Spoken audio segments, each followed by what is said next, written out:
ওখানকার ফ্যাসিলিটিস খুবই ভালো। ওনারা আমাদেরকে যথেষ্ট সাহায্য করার চেষ্টা করেছেন। আমরা যত বেশি প্র্যাকটিস ম্যাচ খেলবো আমাদের অভিজ্ঞতা হবে, অস্ট্রেলিয়াতে যেন কাজে লাগাইতে পারে, আমাদের অবশ্যই কনফিডেন্স বাড়বে। আমাদের অস্ট্রেলিয়া পর্যন্ত যেতে যেতে আরও 2-3টা প্র্যাকটিস হবে। আসসালামু আলাইকুম সবাইকে। আপনারা জানেন যে আমরা চট্টগ্রামে ক্যাম্প করেছি কোরিয়ান ইপিজেডে। তো ওখানকার ফ্যাসিলিটিস খুবই ভালো। ওনারা আমাদেরকে যথেষ্ট সাহায্য করার চেষ্টা করেছে, মাঠ থেকে শুরু করে খাবার দাবার সব কিছুই আমাদের ভালো লেগেছে ওখানকার। আর আমাদের ওখানে প্র্যাকটিস করতেও ভালো লেগেছে। ওখানকার পরিবেশ অনেক সুন্দর। আমরা ভালো ট্রেনিং করেছি, কোচ যেভাবে বলেছে সেভাবে করার চেষ্টা করেছি।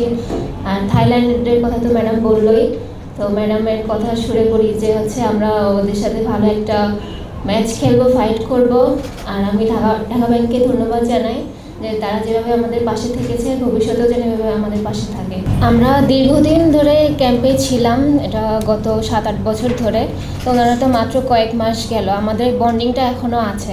ওনারা যে কয়জন এসেছিল আগে, তাদের সাথে আমরা 2 দিন প্র্যাকটিস করেছি, দেখছি আগের মতনই আছে। তো চ্যালেঞ্জিং সেরকম মনে হচ্ছে না। অবশ্যই কনফিডেন্স বাড়বে, কারণ আমরা যত বেশি প্র্যাকটিস ম্যাচ খেলবো আমাদের অভিজ্ঞতা হবে, ভুল থেকে শিখবো। সেটা যেন আমরা অস্ট্রেলিয়াতে যেন কাজে লাগাইতে পারি, আমাদের অবশ্যই কনফিডেন্স বাড়বে। সেই কোচ কেন রিয়াকশন দিবে না? অবশ্যই দিবে। ঠিক আছে, আপনি যখন বললেন আমি অবশ্যই যে 2 জনের নাম মেনশন করলেন ওনাদের সাথে আমি ডেকে কথা বলবো। অবশ্যই কোচের ওপিনিয়ন থাকতে হবে, সেটা তো আপনারা জানবেনই, এটা অবশ্যই থাকতে হবে। আমি দেখবো। এটা আসলে ওইভাবে কমপ্লিট আপনাকে বলতে পারবো না। এই কাজগুলো তো আসলে অনগোয়িং, আমরা করতেছি। যেগুলো ফাইনাল হয়েছে আমি সেটাই বলি। যেমন থাইল্যান্ড ফাইনাল হয়েছে, থাইল্যান্ড খেলতে যাচ্ছে। একইভাবে নেক্সট মান্থের শেষে আমরা ট্রাইনেশন খেলবো ঢাকাতে, সেটা ফাইনাল, সেটা আপনারা দেখতে পাবেন। তারপরে ওরা ফিরে আবার চলে যাবে ইপিজেডে, আবার ট্রেনিংয়ের জন্য চলে যাবে ওখানে 3 তারিখে ফিরতেছে তোমরা, তাই তো? ফিরে ওরা মাঝখানে থাইল্যান্ড থেকে আসার পরে 3 দিনের একটা ব্রেক থাকবে, দেন ওরা আবার ইপিজেডে যাবে। হ্যাঁ, যাবে, সেখানে ট্রেনিং করবে, আবার ফিরে আসবে ট্রাইনেশন খেলার জন্য। তারপরে ইপিজেড আসে, প্লাস আমি আরেকটা জিনিস অলরেডি কাজ করতেছি। মালয়েশিয়ার সাথে পিটারের সাথে একটু আগে মিটিং করছিলাম। মালয়েশিয়াতে ওদের জন্য একটা ট্রেনিংয়ের ব্যবস্থা করছি, plus practice match.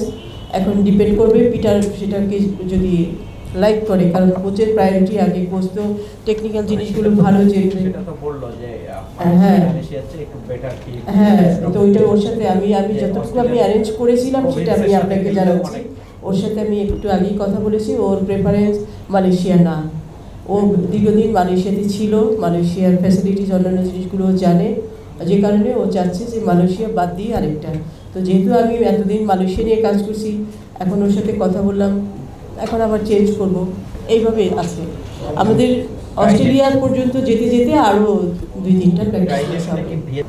Azerbaijan confirm, এটা আমি জানি। ভিয়েতনাম কনফার্ম কিনা শিওর না। একটা টিম কনফার্ম। হ্যাঁ, আজারবাইজান। সাব ক্লাব কাপে নাসরিন হয়ে কি ন্যাশনাল প্লেয়ার খেলবে? হ্যাঁ, সাব ক্লাব কাপে যে খেলবে নাসরিন, এখানে কি ন্যাশনাল টিমে যারা প্লেয়ার তারা কি ওখানে খেলতে পারবে? ন্যাশনাল টিমে যারা ভুটানে আছে, যারা এই স্কোয়াডে নাই, তারা খেলবে, এটা শিওর। আর অন্য প্লেয়ার 17 থেকে কিছু যাবে, প্লাস আরও অন্যান্য কিছু যাবে, এটার সম্ভাবনা কম। কারণ ওরা তো অন্যভাবে সিনিয়র থেকে যারা ভুটানে আছে এই কন্টিনজেন্টে নাই, তারা খেলবে, ওই 6 জন খেলবে। লিগ তো হবে ডিসেম্বরের 15 তারিখ থেকে, আমি বললাম তো। ফার্স্ট লেগ এবার ডাবল লিগ হবে। ফার্স্ট লেগ ডিসেম্বরের 15 থেকে হবে, আর সেকেন্ড লেগ জানুয়ারিতে।